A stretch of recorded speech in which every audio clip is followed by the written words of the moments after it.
Moi, je crois que déjà de pouvoir. Moi, j'ai étudié en Angleterre, du coup, j'étais bilingue avec l'anglais. Et j'avais très envie de travailler en Angleterre, mais bon, les choses se sont passées différemment dans le sens où j'ai rencontré Bellocchio et j'ai commencé à travailler en Italie. Mais du coup, j'ai quand même un esprit nomade, très curieux. Et j'avais envie d'essayer aussi la France. Et quand il y a eu Buongiorno Notte et Nos meilleures années, qui ont eu quand même euh, voilà, un bon succès, au moins dans un certain milieu de cinéphiles, de cinéma. J'ai eu vraiment envie d'essayer parce que ça me donne quand même une grande liberté.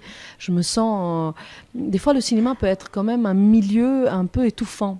Si on fait du cinéma seulement dans notre pays ou seulement dans un pays, ça peut ne pas être le nôtre.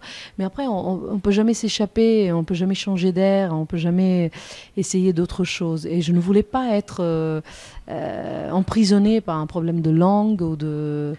Voilà, et en plus, des fois, de changer de pays, ça nous donne aussi l'opportunité de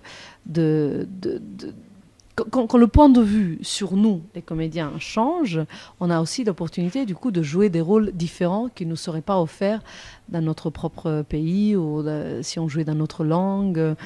Je sais pas, la belle étrangère en Italie, ça sera toujours ou souvent une blonde, une suédoise. Je sais pas, ici, ça peut être comme dans Alceste, une italienne, même un peu. C'est un film intelligent, du coup, ce n'est pas un cliché. Du coup, c'est une italienne qui a même du caractère et qui au tout début du film, est même un peu désagréable. Et j'aime beaucoup ça. J'ai adoré travailler avec Philippe Leguet.